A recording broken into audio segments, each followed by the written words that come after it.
Hi, I'm Anne-Marie McDonald. That's my name. But I'm not sharing my address, phone number, the schools I attended, or my best friend's birthdays. People don't seem to understand that private data is private for a reason.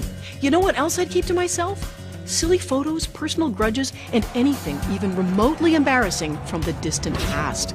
That stupid picture of you doing that dumb thing is still there, even if you're 4 years older. Thing is, millions are sharing very personal news nowadays. I think Facebook brought the end of my marriage much quicker than it would have been. The cop just kept looking at the screen and saying, I can't believe how stupid this guy is. This Doc Zone is all about Facebook follies. Human beings, by nature, are social creatures. One of our most basic and primitive needs is to connect with others. When the telegraph was invented in the 19th century, it changed everything. And all the innovations in communication that followed served the same purpose: to bring people closer together. Some of you have probably already heard about Facebook. We record our lives, we interact with others, and without a care in the world, we share our personal experiences online. You could say it's a modern version of the old primitive need. I tweet, I post, I blog, therefore I am. But all of this sharing comes at a personal risk. If you don't believe it, ask the man at the top. I want everybody here to be careful about what you post on Facebook. I remember believing in the early days that Darwin would have an effect. People would learn from their past mistakes, and I'm afraid it's not happening. People are basically still cavemen in front of their computer keyboards. They're Neanderthals. Cavemen or not, nothing in the world, absolutely nothing, is attracting as many users of social media as Facebook. Facebook is a massively multiplayer online role-playing game in which the objective is to collect friends. You're not anyone on the internet if you're not on Facebook. Simply put, social media is changing the way people interact. In many cases, it's a bumpy ride. All that personal information being shared with people we've never even met, with consequences down the road that are impossible to predict. How crazy is this, really? Well, just ask the kids. Facebook is being used to share information about upcoming events, weddings, gatherings, concerts, and especially parties. Recently, a girl in Germany used Facebook to let her friends know she was turning 16. She forgot to check the privacy settings, and the party invitation went out to everyone on Facebook. Whoops. Thousands of boisterous teenagers showed up. Desperate public announcements by the family that the party was canceled made no difference. Facebook had worked its particular magic in bringing people together. From Facebook, she tells that there's a party right now here, but I don't get in. The birthday girl, 16-year-old Tessa, was nowhere to be seen. She had fled to her grandparents' place earlier in the day.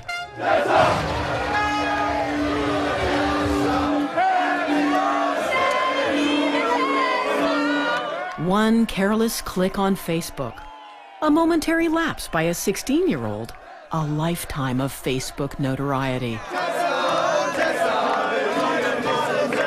Tessa found out fast what the consequences of a Facebook mistake can be. But it doesn't always play out this way. Sometimes it can take years. British Columbia is known for its sometimes scrappy provincial politics. This is one of its many ridings, Vancouver Falls Creek, a mix of residential and commercial. In 2009, this was a Liberal-held riding.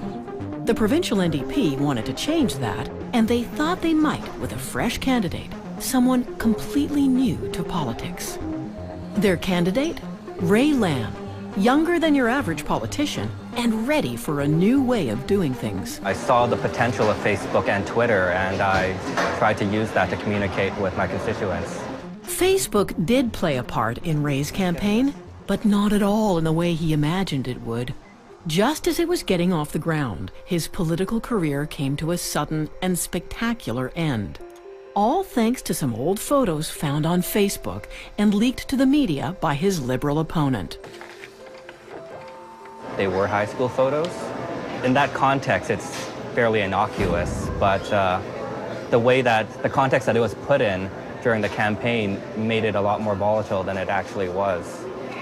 In one photo, I'm dancing with a friend of mine and my hand is on her breast.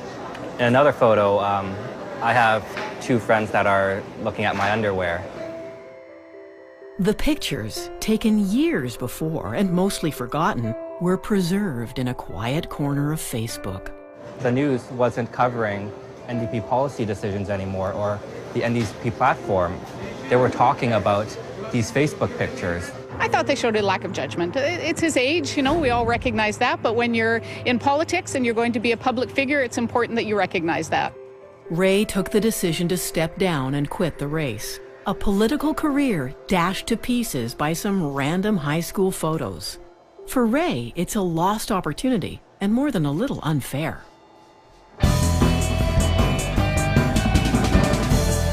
Clive Thompson is a freelance journalist. His expertise is the internet and how it's changing the way our lives are being recorded.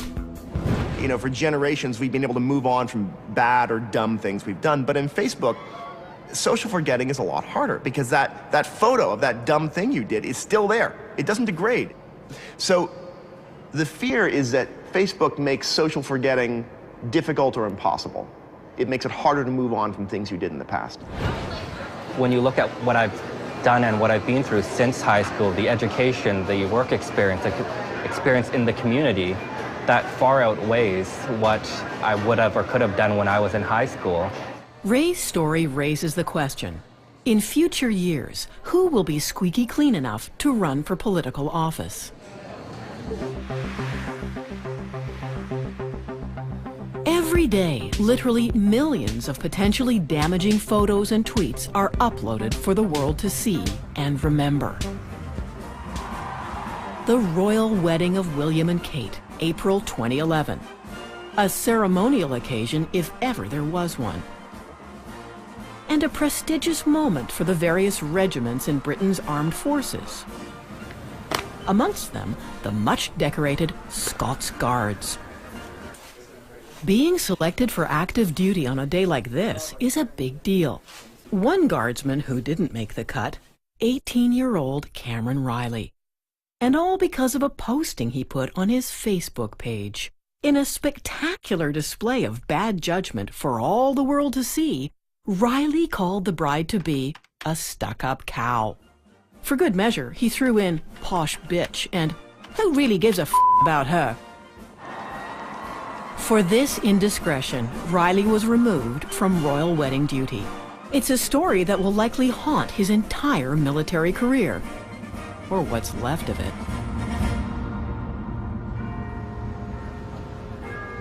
Another Briton who probably wishes he had kept his thoughts to himself is 26-year-old accountant Paul Chambers.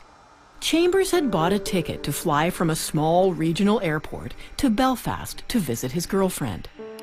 9 days before he was due to fly, the airport was shut down by a snowstorm. Chambers decided to send the airport a friendly warning via his Twitter account. Crap. Robin Hood Airport closed. You got a week and a bit to get your shit together. Otherwise, I'm blowing the airport sky high. Bad idea, Mr. Chambers. Because of the public network used to carry the tweet, airport staff were alerted to it, and they failed to see the joke. Chambers holds the distinction of being the first person in the UK to be prosecuted under the Terrorism Act for remarks made on Twitter. Because of all the fuss, he was fired from his job as a financial manager. So, what was he thinking? You look at the actions of this guy and you sort of shake your head and you're like, are you some sort of an idiot? But then on the one hand, it's like, well, he's just in this collision point in society between a world where if I say something, only the people in my room are going to hear it, and where if I say something online, everyone's going to hear it. And he hasn't quite got his mind around that yet. In the end, the judge fined Chambers the equivalent of $1,500, and he was banned from the airport for life. Unrepentant, Chambers responded to his conviction in yet another tweet. I'd like to thank the Crown for their level best efforts in f***ing up the life of an ordinary citizen. I love Britain. And who would have thought a charity car wash could cause a problem? Well, it did in South Carolina last year at a small-town police department. An officer, on duty, stopped by to have his police car washed by women wearing bikinis. Inevitably, someone took photos, and the pictures landed on Facebook. The local police chief was not amused. He said it was a violation of the rules governing the use of police vehicles. It reflected badly on the force. The officer in question was fired. You see how this works? Someone posts a picture. Big problem for someone else. Inappropriate photos don't just trouble small-town America. It happens in the nation's capital, too, affecting people who you might think would be more savvy with their tweets. Well, it turns out... Mr. Speaker! That's not necessarily the case. Be in order. Enter U.S. Congressman Anthony Weiner. He found out the hardest way possible that tweeting this picture of his package was a colossal blunder. I'm deeply ashamed of my terrible judgment and actions. Inevitably, the congressman was forced to resign. And everywhere, people shook their heads and asked, what was he thinking? The fact is, many people appear not to think before they send out a tweet or post something on Facebook. They are taking a huge risk because you never really know who your friends are. Here in the peaceful heart of the English countryside, there's a battle going on. It's a global war over privacy and personal information. Inside this custom-built state-of-the-art facility, a company called Sophos intercepts computer viruses of all kinds. The company's job is to protect some of the world's largest corporations and government departments against cyber attack. Every day at Sophos, they see the unhappy results of people being careless with personal data. Graham Cluley is one of the company's senior technology consultants. Part of his job is to keep a close eye on Facebook. What most people don't understand about Facebook is it's not being done for love. It's a business. And it's not even free. You may think, well, I'm not paying for this. Well, you are paying for it.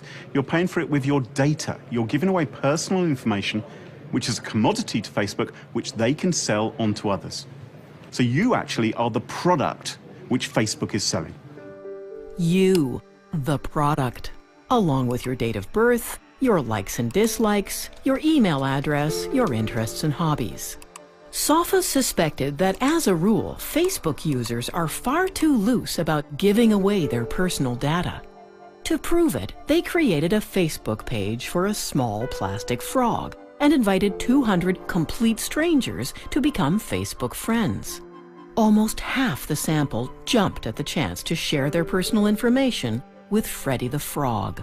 Their full name, list of friends, educational information, on and on they went. There's a general problem here, though, that people don't seem to understand, that your private data is private for a reason. Once it's on the internet, you can't ever drag it back. It's out there forevermore, and that's it. You've lost it. It means someone else can steal it in future. It happens all the time. Computer hackers and fraudsters stealing other people's identities to make money. And more, it's happening on social media. It's a truth of human history that whenever a new technology comes along, one of the first people who are going to exploit it are criminals, because it gives them a new way to reach into people's lives, to gull them, to dupe them. And you saw that with email, you know, like scam email things. Now we're seeing it with Facebook.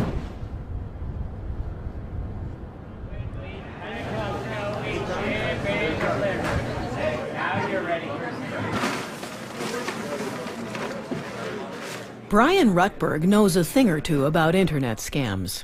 For years, he worked at Microsoft as a communications director. In 2009, his Facebook page was taken over by a professional hacker. Beautiful. My daughter was doing homework on the couch. She finished her homework, checked her Facebook page, and saw that my status had updated to Brian Rutberg is in urgent need of help. Dad! So she yelled back, is everything okay? And yeah, everything's just fine. Of course, everything wasn't fine. The hacker was methodically contacting all of Rutberg's Facebook friends, telling them that he was in big trouble. I've been held up at gunpoint in London. I'm here with Sharon and the kids. Of course, they knew my wife's name because she was a friend of mine on Facebook. They could see my pictures.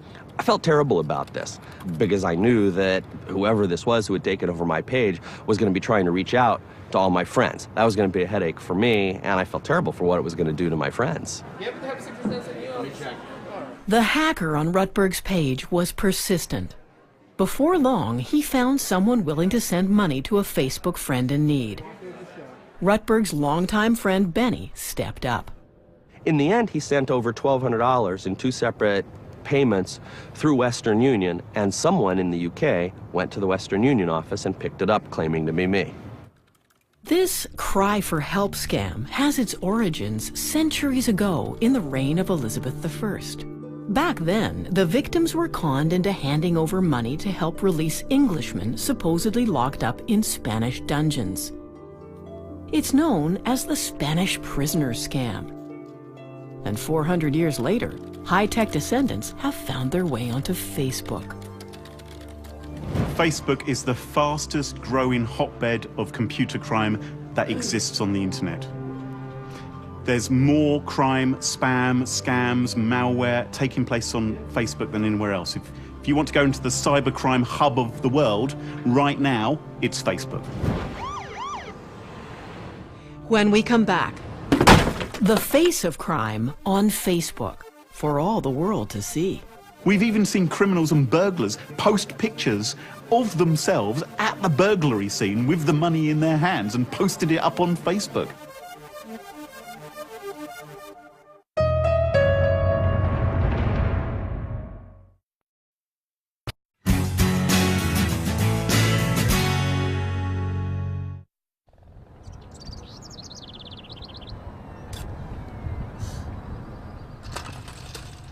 A quiet residential neighborhood of Washington, D.C.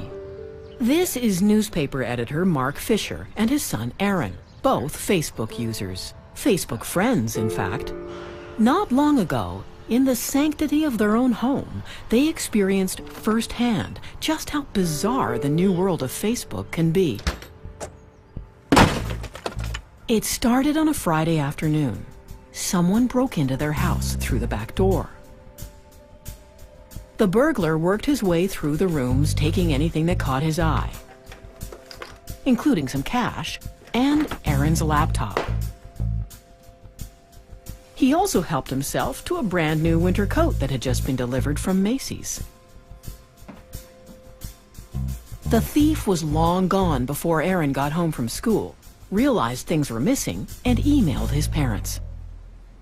First thing we knew, we got an email and the subject line was help. The Fishers immediately called the cops and rushed home, arriving just before the officers did. The police threw us out of the house in a matter of seconds so that they could search the house, see if anyone was still here. So far, a routine burglary. But then things took a strange twist. I got a text message from a friend who said, "Whoa, what's that picture on your Facebook page?" I ran upstairs to my dad's desktop computer, which was still there. I go onto Facebook, and sure enough, there's a picture on my Facebook wall. Before he had left the house with Aaron's laptop, the burglar had taken a picture of himself using the laptop camera, and he actually posted it on Aaron's Facebook page for the world to see. Instantly, it all came together, and I called one of the police officers into my office upstairs and showed him the photo and said, "That's your guy." He's wearing a big coat, and he kind of has this smirk on his face, and he's pointing to the cash with his other hand. the cop just kept looking at the screen and saying, I can't believe how stupid this guy is. Because not only did he take control of Aaron's Facebook account, but he then signed off Aaron's Facebook and signed on to his own account using the same computer, the same stolen computer. Police were able to trace the burglar through his Facebook account, and he was arrested and charged. 19-year-old Rodney King pleaded guilty and is now serving time in prison. It's not known whether he still keeps up his Facebook page. One of the problems we humans have is that we're often kind of bad at judging whether or not something we're doing is stupid or not, or is going to look stupid a year from now, you know? Because, like, particularly if you're young, you know, like, your identity changes very quickly, and the person you are at, like, 19 might be completely different from the person you are 2 years later. One of the challenges Facebook has is that, you know, we might put up a photo thinking this is really funny, and then 2 years later you're looking for a job and your potential boss is querying this. That stupid picture of you doing that dumb thing is still there exactly as it was the day you did it, even if you're 4 years older. Case in point, the riots in Vancouver after the Stanley Cup final. Literally hundreds of people posed for pictures and videos, many of the images destined for Facebook and YouTube. It was as if all that mattered were the pictures themselves, not the consequences sometime down the road. Everything was happening right then, right there, and nowhere else. Which, in the age of social media, is clearly not the case.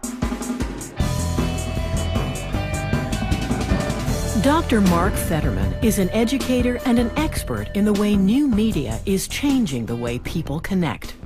The world is today a different place than the world in which many of us grew up.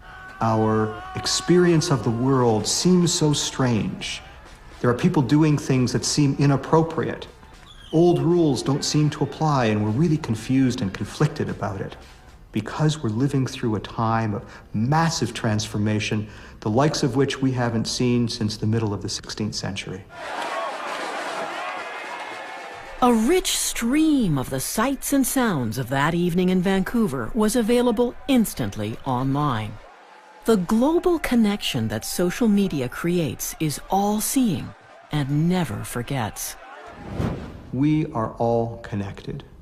We all do things that affect one another. We all have an effect on people that we don't even know, on far places around the world. So it is important, I think, for all of us to realize that what I do here affects you there, because there is no there, there's only here. And online, everywhere is here. And right now can be forever. Immediately following the Vancouver riots, a new Facebook page sprang up. Its purpose was to identify rioters from the available pictures, to name them and publicly shame them. Some people called it an online lynch mob. Regardless, the site is full of pictures of people doing things they never imagined would be seen all over the world. And in real life, if you say something, if you do something, the people in your immediate vicinity will know about it, but really no one else, most of the time. Whereas on Facebook, if you say something or do something, the people that follow you will discover that, and some of the people you forgot were following you, that you friended a year or two ago, will see it, potentially, and maybe their friends of friends will see it, and maybe someone will cut and paste it and send it somewhere that you would never have dreamed of. And that is what a lot of people still don't get about Facebook. And pictures like this can be misleading. Who is actually rioting? And who isn't? What we think we see in a Facebook post may not be what is actually going on. It's a little more than an hour's drive from Montreal to get to the eastern townships. Here in Cowansville, there's a David versus Goliath struggle being played out. Meet Nathalie Blanchard and her lawyer, Tom Lavin. At the local courthouse, they are preparing to do battle with one of North America's largest insurance companies. In 2009, Nathalie was diagnosed with clinical depression. Her employer's insurance company, Manulife, provided coverage and benefits as Nathalie struggled to recover. My doctor said to me, go out. It's very important for you to go out, see people, see your friends, go in restaurant, go in bar, go everywhere you want. As part of her treatment, as well as going out with friends, the doctor also advised that Nathalie go on a trip. So, she went to Florida with her mother. And she put some photos up on Facebook. Somehow, Manulife became aware of the pictures, made a judgment call, and without giving her any other reason, they cut off Nathalie's benefits. The issue is not whether or not they can use what is available to them on Facebook, it's how they use it. That is the problem, is the misinterpretation of what is on Facebook. If, hypothetically, you had a person who was diagnosed and suffering from clinical depression, which is a devastating disease, and the person's family takes them away on a vacation just as a change of scenery, the person posts a picture of themselves, if that investigator then says, aha, the person has perpetrated fraud, cut off the benefits, that fundamentally is wrong. When I put the picture on Facebook, it was only to hide the depression, and I didn't think about who's gonna see the picture. I just want to make people believe that everything is okay in my life. Cut off from her benefits, Nathalie lost her credit rating and, eventually, her house. You know the old cartoon that we see of a guy that's supposed to be off on disability with a broken back or something like that, and he's mowing his lawn and the detective is underneath a hedge with a camera? We don't have that anymore. Now we have Facebook, which is the same thing, exactly the same thing, except it's more efficient for the insurance companies to use. No one can make a medical assessment, can make a psychological or psychiatric judgment on the basis of an out-of-context picture posted on Facebook. Nathalie's case goes before a judge in 2012. Insurance investigators, privacy experts, and labor lawyers, literally all over the world, will be glued to the case. When we come back, young love, two complete strangers, and how a late-night Facebook chat changed everything.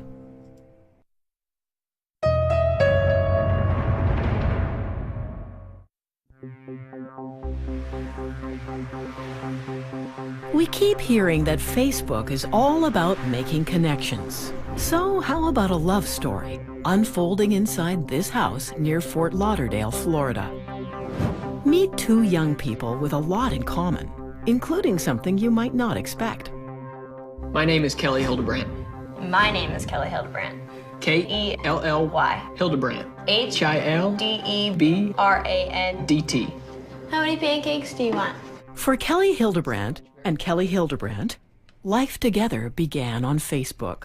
It happened because I was bored one night and I was late and I was searching for my account on Facebook and I typed my name into the search bar and he came up and I saw him on the screen and I was shocked that there was another person named Kelly Hildebrandt and that he was a boy.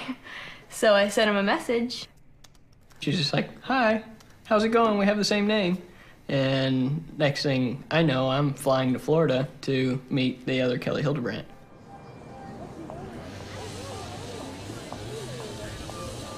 Of course, we found out that we had a lot in common other than just our names.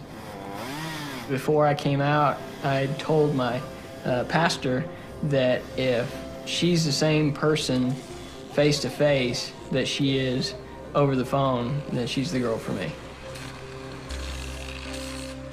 As it turned out, Kelly was the right girl for Kelly.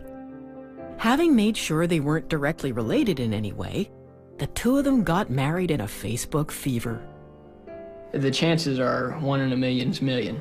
The odds of someone having the exact same name, meeting 1,600 miles apart, and then just everything clicking and happening like it did was just amazing. The story of Kelly and Kelly's 1,000,000-to-1 chance meeting has been reported all over the world, and it even became fodder for the late-night talk shows. You know you're famous when Conan O'Brien makes a joke about your story. He told our story. He told our story. Kelly Hildebrandt marries Kelly Hildebrandt, and just recently, 100 men changed their name to Megan Fox. Yeah, on Facebook. It's part of the fundamental human condition to connect. There's that almost trite cliche that says, a stranger is a friend I haven't met yet. And in a world that is in such proximity, that's a marvelous thought to hold. Before Facebook, I would have never met Kelly, so I think that it shifted the way my life was headed.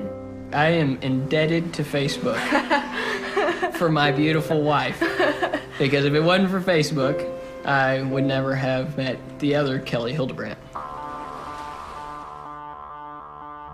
Some people think one of Facebook's most inspired ideas is what's called relationship status. It quickly signals who's available and who isn't. And sometimes Facebook itself plays a leading role in the drama.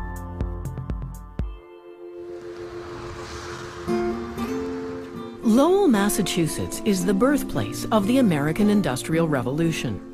Long ago, Lowell boomed with textile mills, which worked the cotton from the South.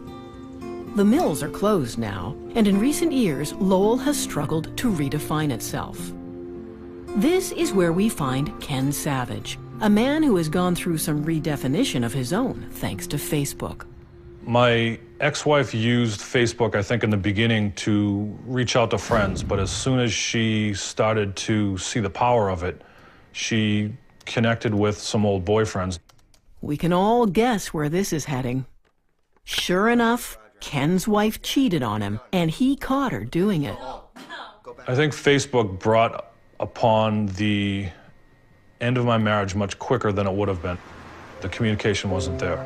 She took her focus away from me and put it onto Facebook, and I think it made her realize as well that this is over, this is not what I want, I'm gonna get what I want through Facebook. Much easier. You will hear stories, and I'm sure they're true, of couples who are like, well, I'm in the room, and I'd like to talk to my spouse, my partner, but they're staring at Facebook, you know? Because there's this very rich stream of social signals that are fascinating, and that person just can't pull away, even though there's someone sitting across the room who's, you know, supposed to be married to them. Ken and his wife split up. I told family members what's going on, why I moved out. I said my wife is cheating on me using Facebook, and they giggled and said, how do you do that? In attempting to answer the question, Ken created a website of his own. The website is called facebookcheating.com. There's a section here that I talk more. This is one busy website. Up to 50,000 hits in a typical month. Clearly, Ken is not alone. And there's an article here about divorces from social media sites like Facebook are on the rise. In a recent study conducted by a U.S. law firm, 1 in 5 marital affairs had a clear Facebook connection. Ken has lived through it. A marriage lost, and a new partner found, believe it or not, both on Facebook. And the final twist? Ken now makes money on a site he created all about Facebook cheating. With all this trouble caused by Facebook postings, surely somewhere Facebook has changed family life for the better. The answer is, of course, yes. With almost 750 million users in the world, Facebook has helped to make some unexpected family connections.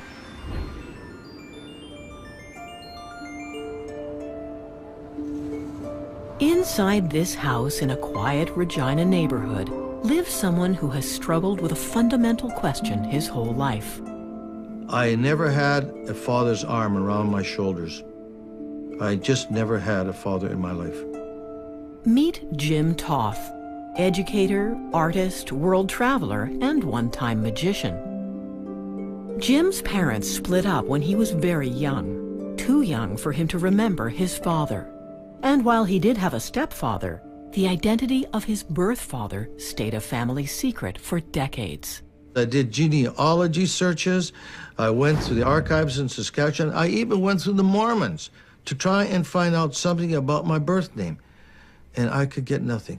Yeah, you have to go up to the search bar at the top. Okay. That all changed the day his granddaughter Janelle introduced him to something new on the computer. Joseph. Maybe try Joseph. She typed in whatever she needed, and up came Facebook. I said, now you can search for people on this thing, can't you? She said, yes. I said, okay, I want you to help me. Okay, try Porcolab. And all of a sudden, up came the name Porcolab with a little thumb sketch of a person. Oh, I was surprised, because I didn't expect it. I mean, it was the first connection I have made that was positive, right in front of my eyes, a picture. And in time, I discovered that this was my half-nephew that I discovered. And he was the one that connected me to my half-brother, just like that. More than 50 years of searching, resolved in a few minutes on Facebook. Hello, Jim. Well, I don't know quite how to say this, but your father was my grandfather. That moment, that line gave me the connection that for 50 years I was looking for. Your father is my grandfather. I made it. 50 years of searching, I made it. And Facebook was what enabled me to make that connection. So these little brokerages of personal contact that could never easily have happened or never happened at all in the past, happen daily now. And this is the delightful stuff. This is why people sort of, even if they're tortured by it, keep returning to the Facebook well, is because these magical things still happen. Jim met with his new family members this summer. What was lost has been found, thanks to Facebook. When we return, is it possible that Facebook could make headstones and cemeteries things of the past?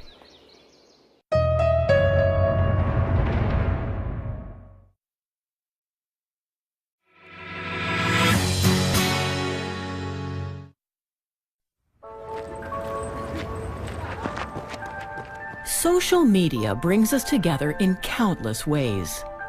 For people at the beginning of life's journey, it's impossible to imagine the world without texting and Twitter and Facebook. For those near the journey's end, Facebook has raised some interesting questions about what we leave behind. This is Abney Park, a huge Victorian cemetery in London. There are thousands of people buried here, but it's impossible to get a sense of who they were in life. What did they look like? Who were their friends? Who did they love? Elaine Casket is a psychologist at the University of London. She has made a study of how we mourn our loved ones. They created big cemeteries like this in the Victorian period, and it reflected the society in which people lived, not just the needs of that society, who needed a place to bury their dead, but the tastes of societies. This cold granite or stone engraved thing, what is that of you? How is that a representation of the self? It's not, but a Facebook profile is. The way that people commune with the dead reflect the way that people live. We live in a social networking age. It makes total sense, therefore, that people are going to commune with people who die via social networking media, because that's the way our society is set up. I'm gonna walk with the Prince of Peace away down by the riverside, away down by. These are family and friends gathered together to say goodbye to Wilma Jones. She is going to be sadly missed by us all because she was loved by us all. Wilma was a Facebook user. After she died in 2010, her page stayed up, and people started leaving posts on her wall for everyone to see. I ain't gonna study the war no more.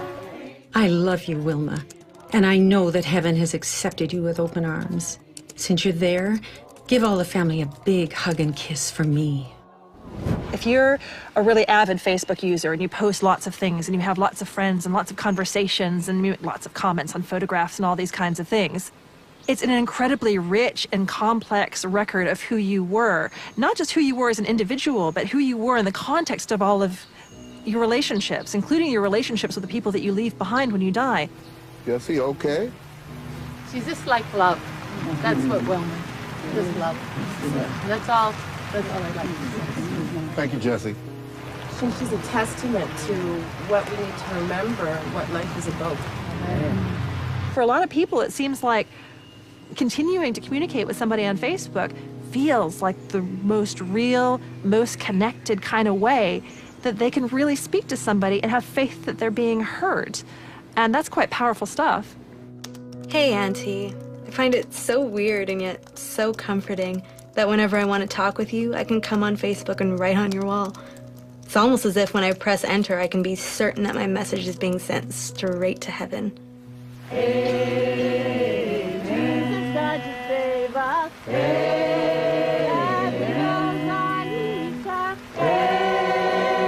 So one does wonder whether in the future, one wonders whether there will still be places like this, full of grave markers like those that surround me here, because it's hard to imagine the need for it when there's such a vivid representation of the person that you lost right there in front of you on your computer screen or on your phone screen.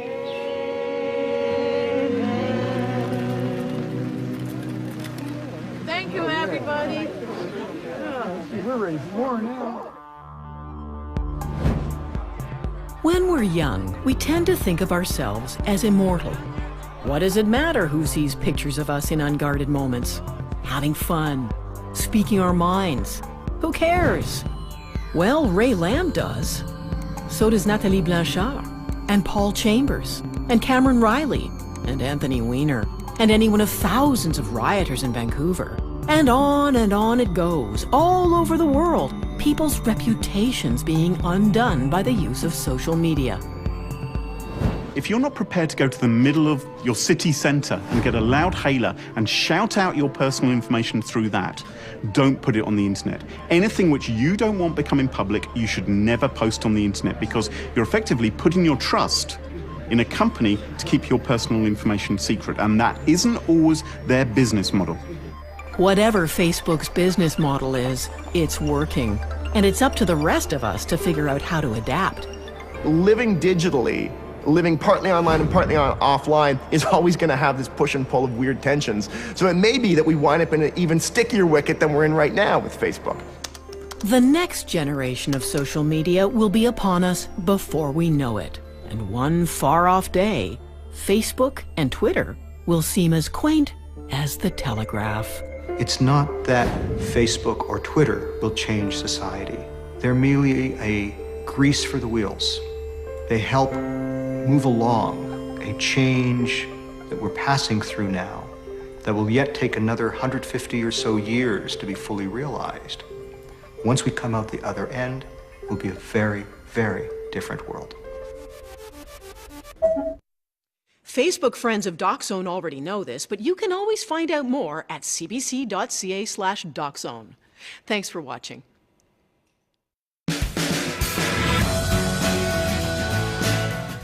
Join us in 2 weeks for The Nature of Things. A journey to the Amazon rainforest in search of an ancient plant medicine that may offer hope to addicts. It's not the ayahuasca, it's the ritual use of the ayahuasca. What the medicine gave to me was the ability to accept that I'm hurting. Next week on DocZone. One day. 24 hours. 34 million lives. Our cameras and hundreds of yours team up to tell the story of one ordinary, awe-inspiring day in the life of Canada. There's more about both tonight's programs at cbc.ca/docs.